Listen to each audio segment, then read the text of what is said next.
Hello students, today we'll discuss IB Physics HL Paper 2, May 2021, Time Zone 2. In this paper you should use calculator. My name is Neriman Melim. I am located in Baku and here you can see my mobile and email. To prepare for exams, the main huge textbook is from Oxford, 2014. Short textbook is by Tsokas, and also you can use very short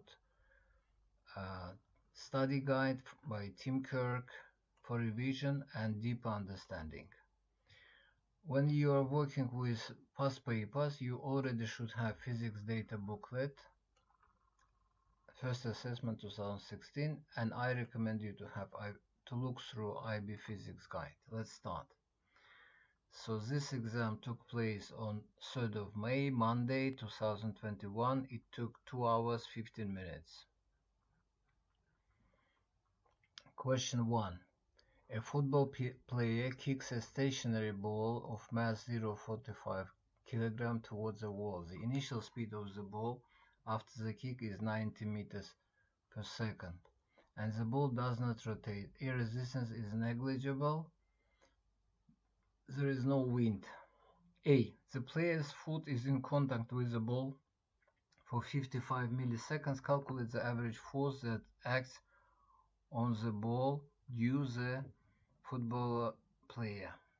So mass given, velocity given, time given. Subtopic from booklet give us formula for momentum P, and force equal change of momentum divided by time. Change of momentum is mv minus 0. So we put values and we get 160 Newton to two significant figures. The ball leaves the ground at an angle of 22 degrees. Horizontal distance from the initial position of the edge of the ball is 11 meters. To the wall is 11 meters. Calculate the time taken for the ball to reach the ball. So distance is given. Horizontal component of velocity with cosine 19 cosine 22. Formula not in booklet, speed equals distance over time, rewritten for time. We put the values for horizontal motion and we get 0.62 seconds to two significant figures. Double I. The top of the wall is 2.4 meters above the ground. Deduce whether the ball will hit the wall. Let's choose upward direction positive. Then acceleration will be negative, minus 981. Vertical component is positive and it is 19 sine 22 degrees, and time to the wall as we calculated before is 0.624 seconds. So section 2.1 give us a formula for displacement, vertical displacements with constant acceleration down. We put the values and we get 2.5 meters, which is less than 2.4, so ball does not hit the ball. In practice, air resistance affects the ball. Outlines the effect that air resistance has on the vertical acceleration of the ball. Take the direction of the acceleration due to the gravity to be positive. So acceleration from subtopic 2 equals resistance, resultant force over mass. Resultant force is mg plus or minus air resistance divided by mass. When ball goes up, its velocity speed is directed upwards, so air resistance is down and mg is down. So we have mg plus air resistance. So when ball goes up, acceleration is greater than g. When ball goes down, acceleration is against the motion, so we have mg minus air resistance, so acceleration will be less than g, and it will be changing, decreasing. Question 2. The graph shows the variation with temperature of pressure of fixed mass of helium trapped in a container with fixed volume. Deduce whether the helium behaves as an ideal gas over the temperature range 250 Kelvin to 500 Kelvin. We see straight line.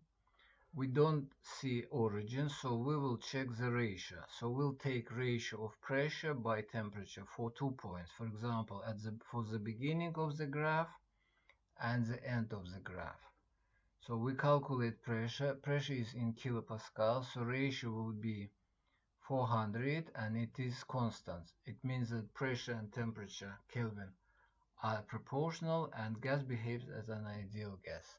Helium has a molar mass of 4 grams. Calculate the mass of gas in the container. So molar mass we change into kilogram. Subtopic 3.2 give us gas equation. In this gas equation, n is number of moles. Number of moles is mass divided by molar mass. We rewrite this substitute n for m over mu and rewrite formula for mass. We put the values that we already have. Actually, we can use a ratio of pressure by temperature, which is 400, and we get 0.19 gram.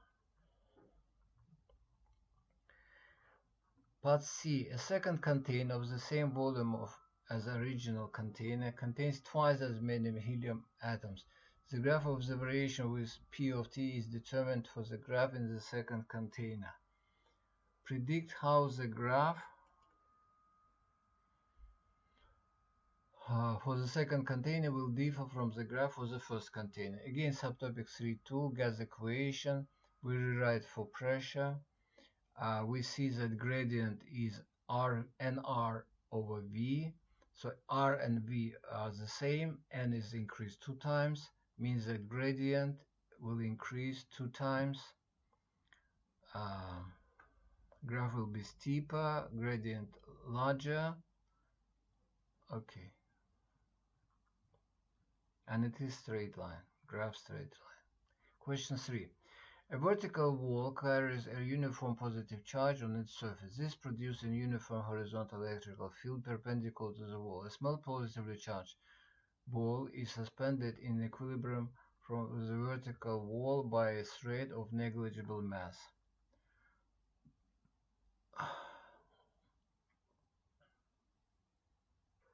The charge per unit area of the walls is sigma. It can be shown that electric field strength due to the charge on the wall is given by the equation.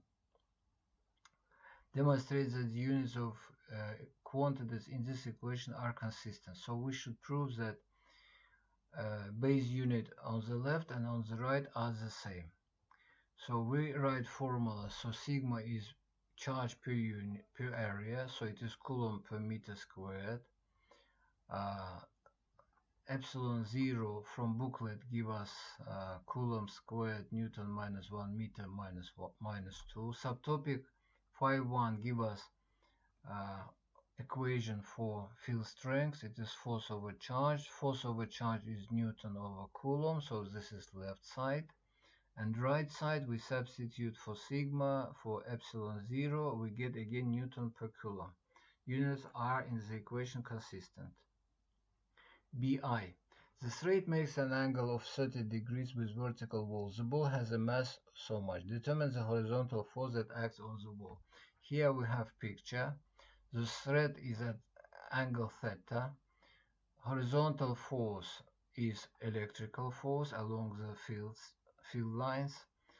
Weight is downward, vertically down, and along the thread we have resultant force because it is balanced by the force in the thread. So this triangle give us a formula for, so weight is vertically down, tension along string, horizontal force, let's call it FH, right? And tangent will be FH over mg. Tangent will be FH over mg. So we're rewriting this formula for FH, we get 0.14 Newton. The charge on the ball is so much, determine sigma. So charge is known, horizontal force is known, formula for force is charge by field strength. We put the value of field strength from above, rewrite this formula for sigma, and we have horizontal component, epsilon 0, and charge. So everything we have. So we get sigma is 2.1 10 minus 6 Newton per Coulomb. The thread breaks explain the initial subsequent motion of the ball. So we have constant force, resultant force, and 30 degrees. And here are answers from Max Scheme. So you can read, pause the video and read these answers.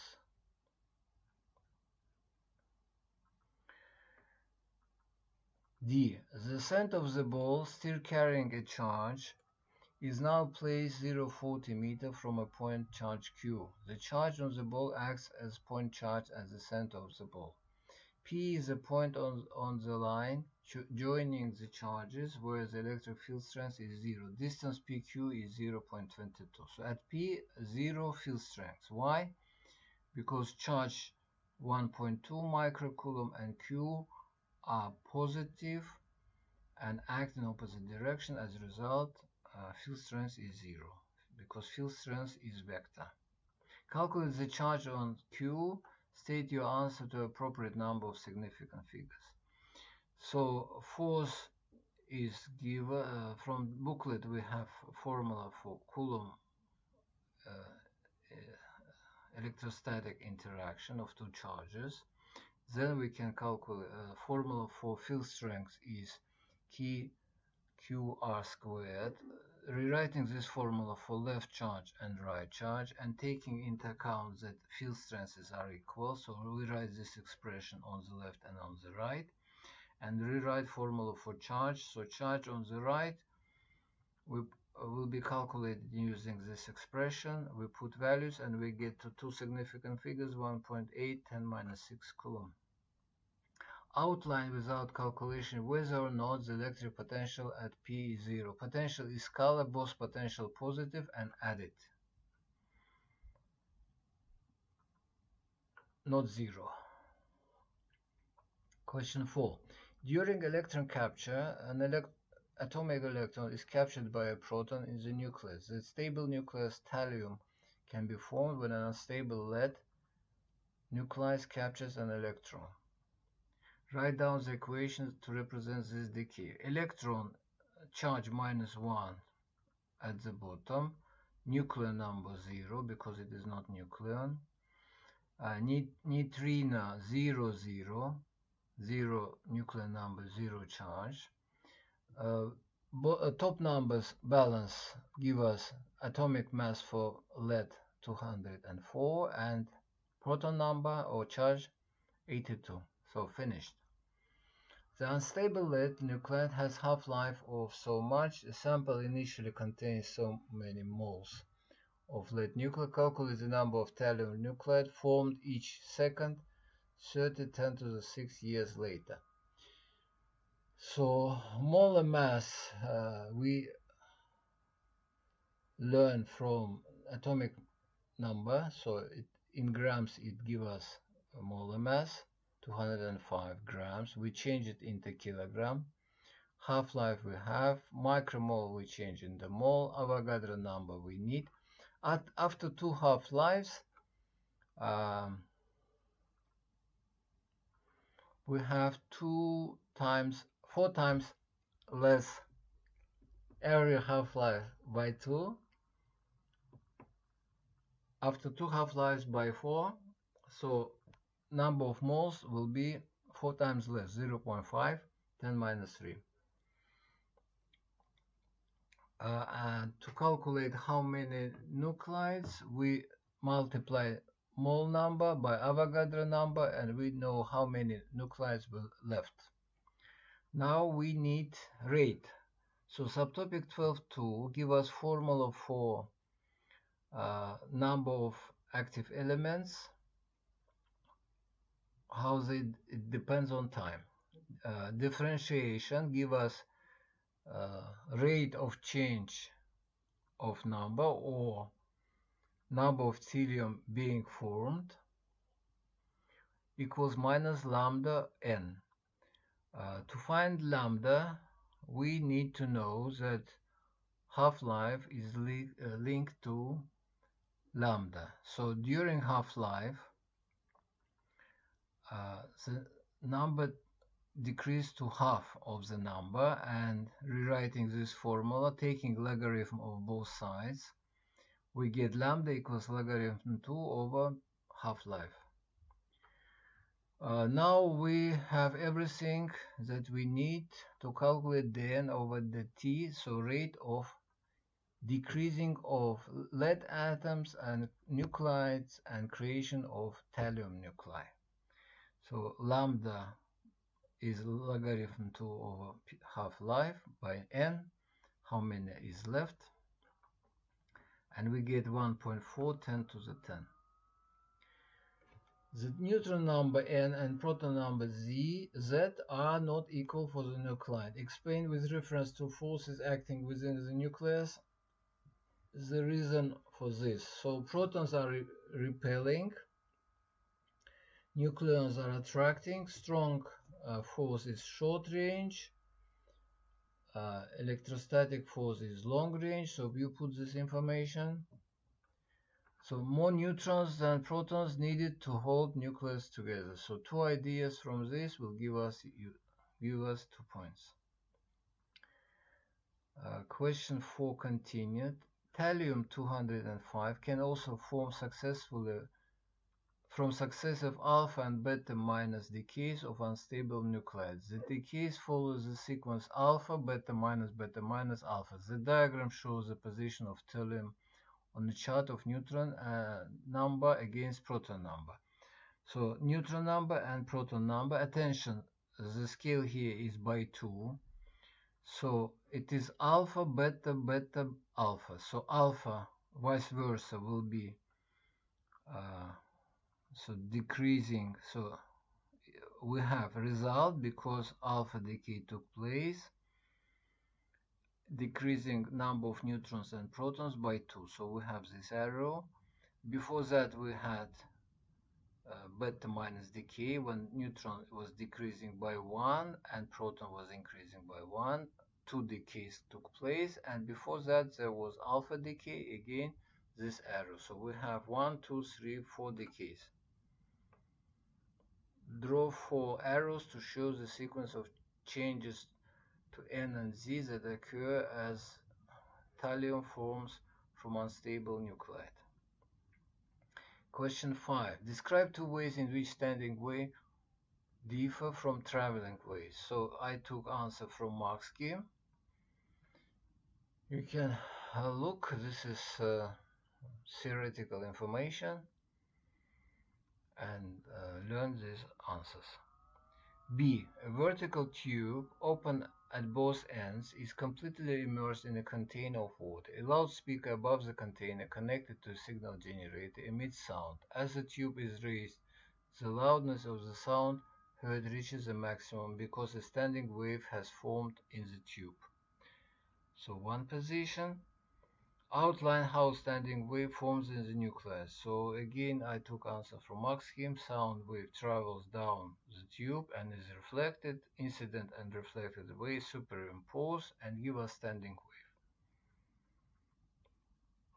wave. The tube is raised until the loudness of the sound reaches the maximum for a second time. Draw on the following diagram the position of the notes in the tube when the second maximum is heard. So this is second position of the tube. First loudspeaker was at position 1. At open end it creates, we have antinode, at the surface we have node.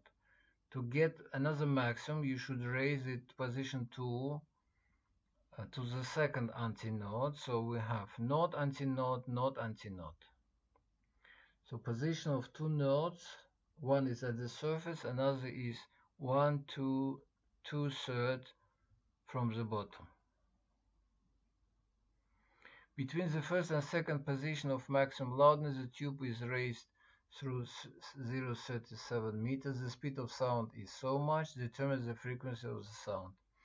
So speed is known, So we have here, we moved uh, end of the tube and loudspeaker to position which is no antinode antinode. Antinode is lambda over 2 and it equals 0.37. It means the lambda is 0.74. Subtopic 4.2 give us formula for speed. We rewrite this formula for frequency.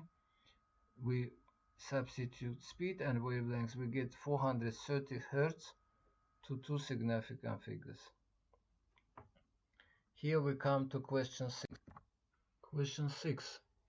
A photovoltaic cell is supplying energy to an external circuit. The photovoltaic cell can be modeled as a practical electrical cell with internal resistance. The intensity of solar radiation incident on photovoltaic cell at a particular time is at a maximum for the place where the cell is positioned. The following data are available for this particular time: operating current, output potential difference to external circuit, output EMF of photovoltaic cell, area of the panel. A. Explain why output potential difference due to difference to the external circuit and the output EMF of the voltaic cell are different. Subtopic 5.3 give us EMF equals potential difference on external IR, external resistance plus potential difference on internal resistance. Rewriting this formula for IR, which is output potential difference, it equals EMF minus potential difference falling on internal resistance. Some potential difference falls on internal resistance called lost volts. Calculate the internal resistance of the photovoltaic cell for the maximum intensity condition using the model for the cell. So EMF we have, current we have, output voltage we have. Rewriting above formula for output voltage, for resistance, internal resistance, we get 7.2 ohm. Part C. The maximum intensity of sunlight incident on photovoltaic cell on the Earth's surface is so much. A measure of efficiency is energy available to external cell by energy arriving. Determine the efficiency of this cell when intensity incident upon it is at a maximum. So available by output circuit is power every second. It is actually, it's not energy, it is power. Current multiplied by voltage, external circuit, we get 13 watt. Area we have power arriving, this is power arriving we have, so we calculate efficiency as they want and we get 0.12 or 12%. State two reasons why future energy demands will be increasingly reliant on sources such as photovoltaic cell. I use answer from mark scheme, so pause video and look at these answers.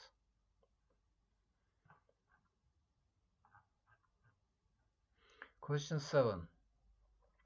The primary coil of transformer is connected to 110 volt alternating current supply. The secondary coil on transformer is connected to a 15 volt garden lighting system that consists of 8 lamps connected in parallel. Each lamp is rated at 35 watt when working at normal brightness. Root mean square values are used throughout this section. Actually, it doesn't matter which value we use.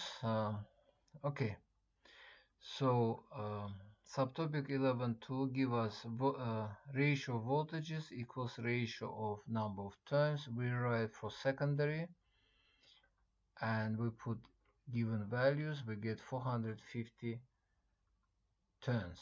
Determine the total resistance of lamps when they are working normally. So 8 lamps in parallel. Total power is 8 times more. Voltage is the same for all of them. So we use subtopic 5.2 to find so power voltage squared over resistance. Resistance will be 0.8 ohm. Calculate the current in the primary coil on transformer assuming that it is ideal. So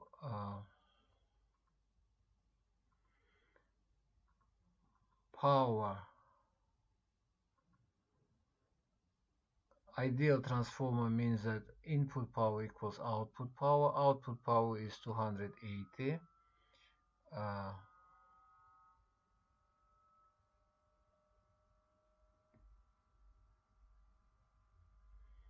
Here I have some problem, just a moment. Calculate the current in the primary of the transformer.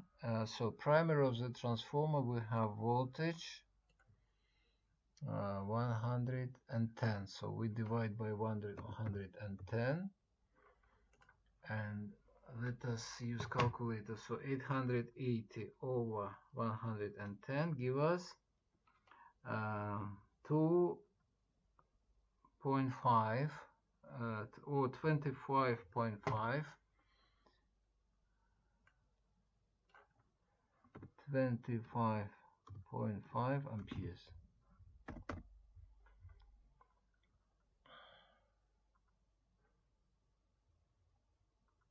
Sorry for this confusion.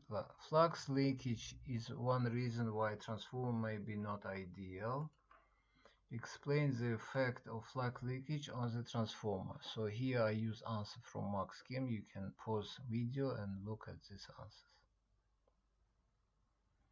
A pendulum with a metal bulb comes to rest after 200 swings. The same pendulum released from the same position now swings at 90 degrees to the direction of a strong magnetic field and comes to rest after 20 swings. Explain why pendulum comes to rest after a smaller number of swings. Again, I use answer from Max Kim, so you can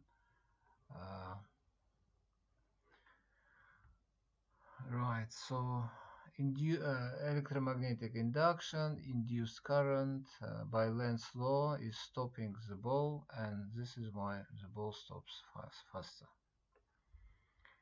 Question 8. Monochromatic light of wavelength lambda is normally incident of diffraction grating. The diagram shows adjacent slits of diffraction labeled V. Light waves are diffracted through the angle theta to form second order diffraction maximum. Points Z and Y are labeled. So second order means that path difference between point V and W,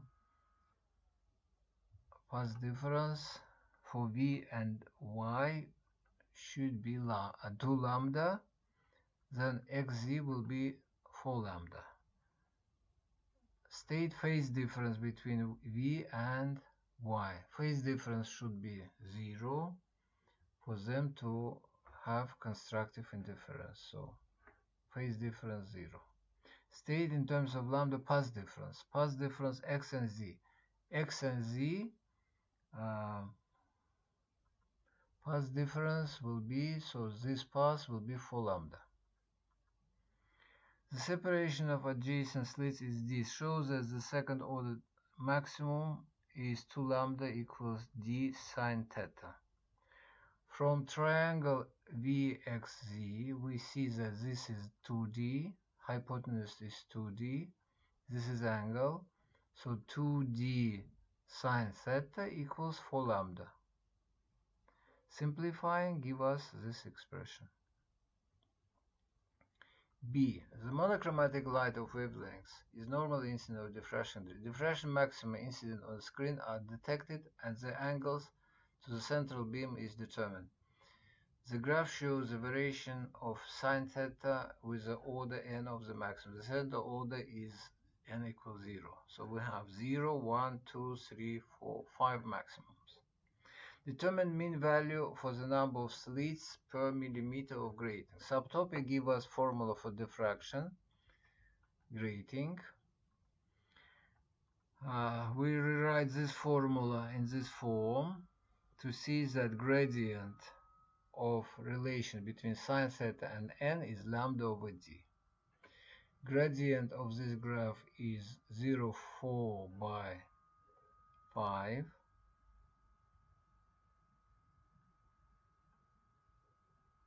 0.008.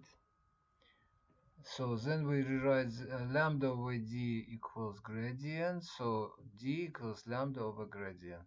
So we find d over d, and then to find how many slits, we use formula number of slits per millimeter is 1 over d, and it is 126. State the effect of on the graph of the variation of sinus theta with n off using light source with a smaller wavelength. So the same relation is if lambda is smaller, gradient is smaller. Increasing the distance between diffraction gradient and the screen, so no effect of distance, so no change. Question 9.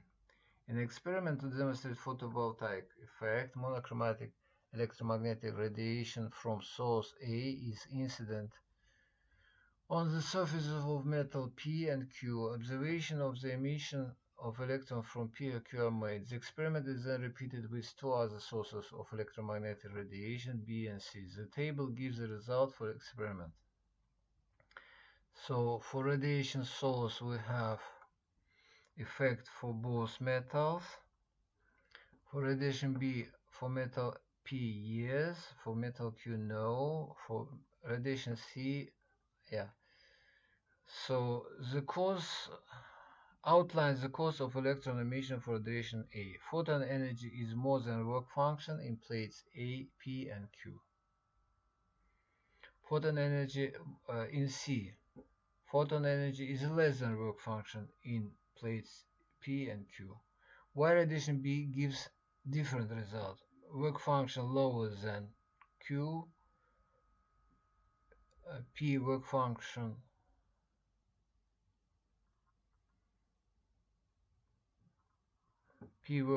lower than Q, but less than energy, but less than photon energy in B. Something is added. Right. Photons with energy so much are incident on third metal surface. The maximum energy of electron emitted on surfaces is so much. Calculate in electron volts the work function of the metal. So subtopic 12.1 gives us maximum energy formula. It is photon energy minus work function. Rewriting this for work function, putting the values in joules. And 1 electron volt means one charge of 1 electron by volt. So charge of 1 electron is 1.6 10 minus 19 coulomb. So it means that 1 electron volt equals 1.6 10 minus 19 joules. So to change joules in electrovolt, so joule is 1 electrovolt divided by this factor. So we divide and we get 3.7 electron volt. Question 10. The table gives data for Jupiter and 3 of its moons, including the radius of each object. Calculate for the surface of Io the gravitational field strength due to the mass of Io. State an appropriate unit of your answer. So subtopic 6.2 give us gravitational field strength formula. We put values. G gravitation constant we take from data booklet, and we get 1.8 Newton per kilogram. A spacecraft is to be sent from Io to infinity. Show that the gravitation potential due to Jupiter at the orbit of Io by gravitation due to Io at the surface is about 80.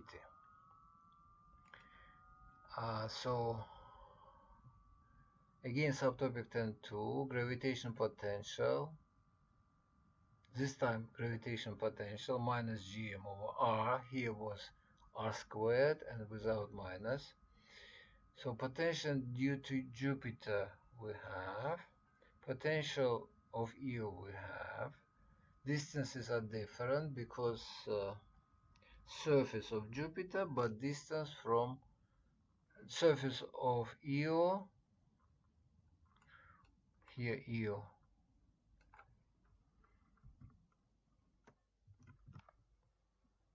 but distance for Jupiter. So here surface,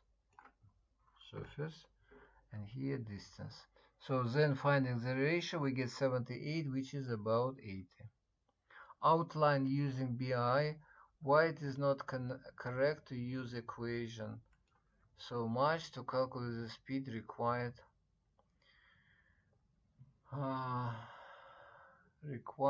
Okay. This is escape speed for EO alone, but gravitational potential is field taken. So gravitational potential due to Jupiter is 8 times more than gravitational potential due to EO itself. So we should take it into account when we calculate escape energy. Engineer needs to move a space probe of so much mass, so 3600 kilograms from Ganymede to Callisto. Calculate the energy required to move the probe from orbital radius of Ganymede to the orbital radius Callisto. Ignore the mass of moons in your calculation. So subtopic give us